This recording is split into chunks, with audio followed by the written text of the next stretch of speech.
In February of 2026, S&P Global reported something that should have led every agriculture news broadcast in America.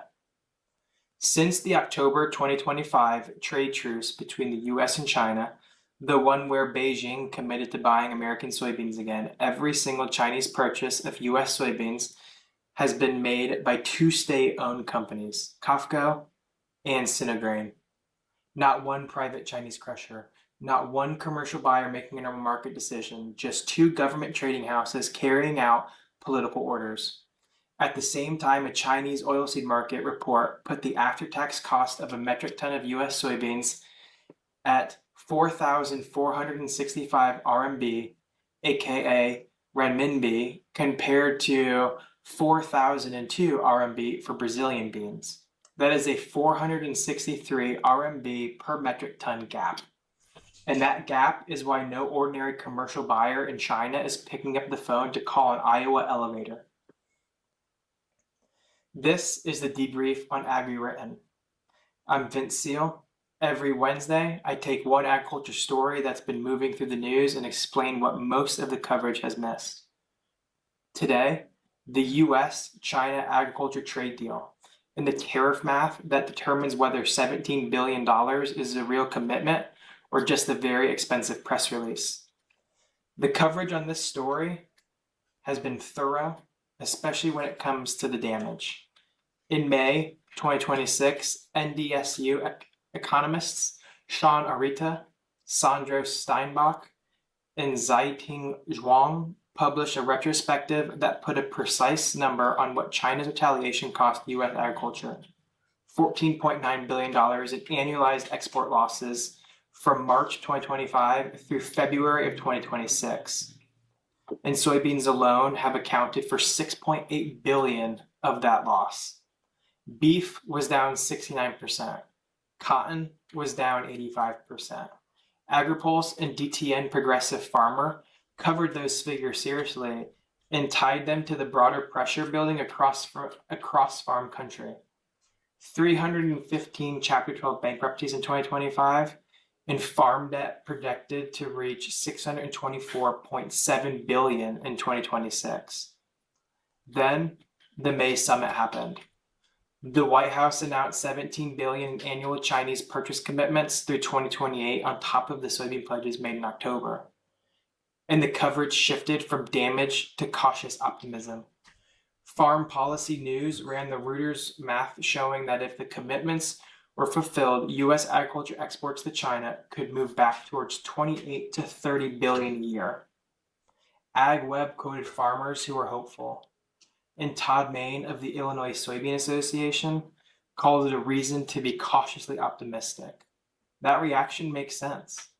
On paper, the deal looks like a resolution, but that read is incomplete in one very specific way. And that one missing piece changes how seriously this deal should be treated. Here is what that coverage has missed. The 10% retaliatory tariff on US soybeans is still in place. And soybeans are the commodity that would have to do most of the commercial heavy lifting in any realistic version of this deal. As long as that tariff stays, private Chinese crushers are priced out of the American market. So the $17 billion rests on buyers who are not asking, can I make money buying US beans? They are asking, what did Beijing tell me to buy? The core argument is simple.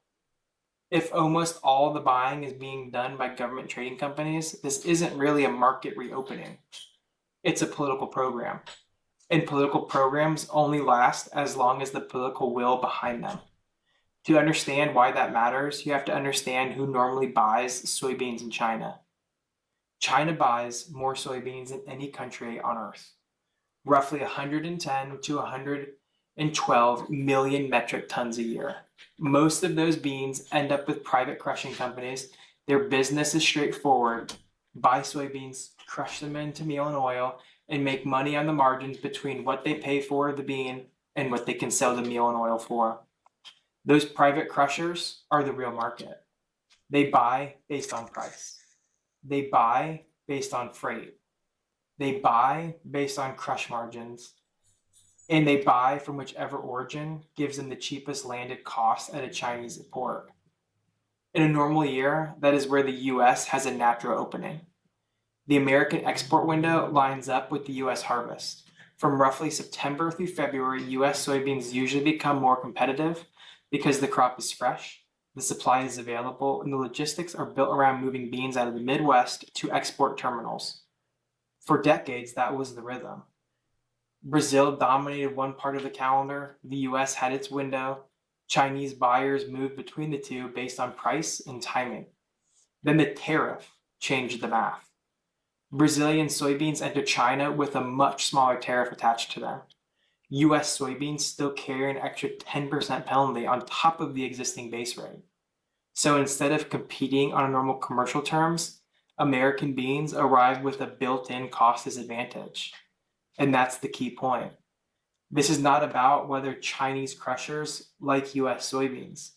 It is not about whether American farmers can produce a good crop. It is about landed costs. By the time the beans reach Chinese port, US origin is simply more expensive. S&P Global reported in February of 2026 that the after-tax price gap was roughly 463 renminbi per metric ton. Private crushers told multinational grain trading firms they were not coming back to US origins with that spread still in place. One trader at an international firm put it bluntly. They did not expect Chinese demand to return to the US market while the tariff remained. That is not a political talking point. That is a market verdict. So who is actually buying? COFCO and Sinagrain. Those are China's two state-owned commodity traders, and unlike private crushers, they receive tariff waivers or exemptions that let them buy US soybeans without carrying the same penalty. That change is the meaning of the October 2025 truce. When that truce produced the COFCO signing ceremony, the White House treated it as proof that China was complying. In one narrow sense, that was true. China was buying. But the important question is not just whether China bought soybeans. The important question is who bought them. A purchase made by COFCO is not the same thing as the Chinese soybean market reopening. It is one government telling a government-backed trading house to make a purchase from another country. By February of 2026, China had booked 10.17 million metric tons of US soybeans towards its 12 million metric ton commitment. Those bookings came through COFCO and Sinagrain. Treasury Secretary Scott Bessent said China was on track to keep the deal. He may have been right. But COFCO keeping a deal is different from private Chinese crushers coming back into the US market. Now, the counter-argument deserves real respect because it is not weak. The argument is that China has a stronger political reason to follow through on this deal than it had during Phase 1. President Trump personally negotiated the May 2026 summit.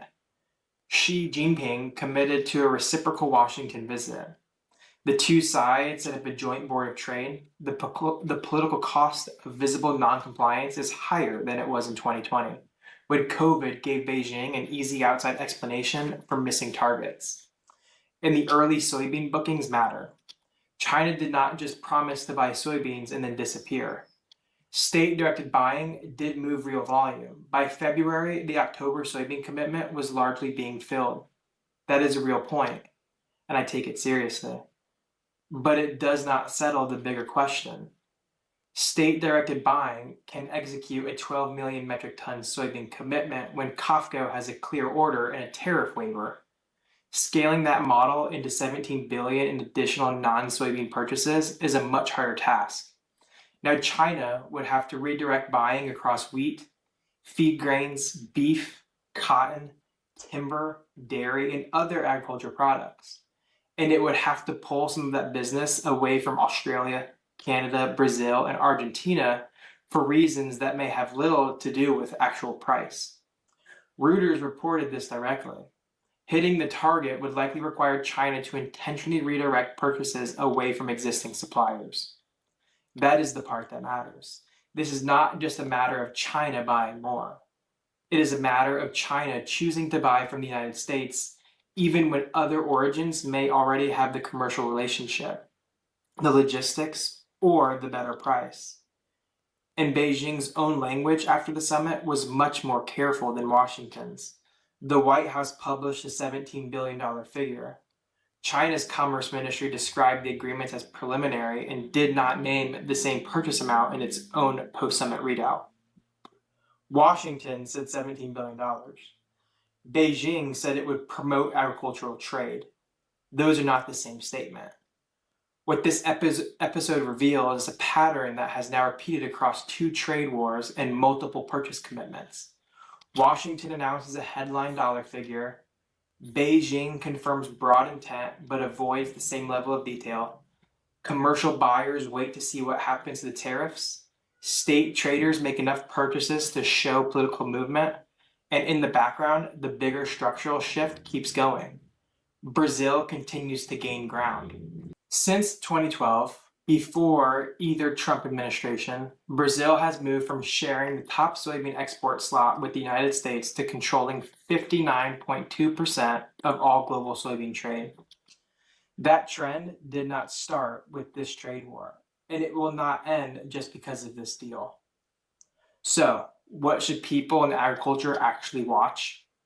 If you grow soybeans in Iowa, Illinois, Indiana, or Minnesota, do not just watch the White House fact sheet. Watch the USDA weekly export sales report. And specifically, watch whether buyers other than Kafka and Cinegrain start showing up in the China column by September of 2026. That date matters because September 1st starts the new US soybean marketing year. It is also when the American export window begins to matter again. If private Chinese crushers are not buying US origin beans by then, the message is clear. The 10% tariff has not been reduced or waived in a way that matters. Commercial demand has not returned. And the $17 billion commitment is still being carried by state traders at whatever volume Beijing decides is politically necessary. The Pacific Northwest export basis will probably tell the same story even faster than the official statements.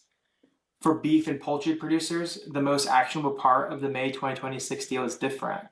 It is the market access language. China renewed listings for more than 400 US beef processing facilities and resumed poultry imports from states that are free of highly pathogenic avian influenza. That matters because those were non-tariff barriers. They blocked trade even when price was not the main issue. US beef exports to China fell 69% during the 2025 dispute, and now the legal pathway is open again. That does not guarantee demand, but it does mean companies with existing Chinese relationships should move quickly to rebuild those channels before competitors in Australia and Brazil lock in the buying slots that opened during the US absence.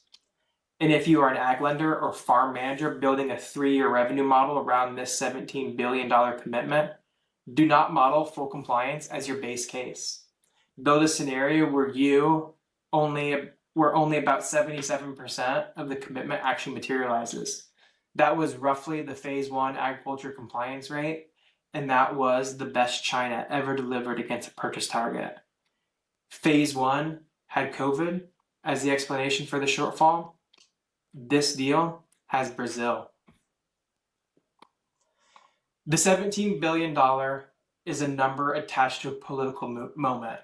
What makes it real, or keeps it from becoming real, is whether Beijing cuts the 10% soybean tariff enough to let private Chinese crushers back into the American market on commercial terms. Without that, the deal runs on state traders and goodwill, and both have expiration dates. What I will be watching is China's commodity schedule. The Ministry of Commerce was supposed to finalize commodity-specific details within 60 days of the summit. That deadline lands in mid-July. If no specific schedule appears by then, you probably have your answer.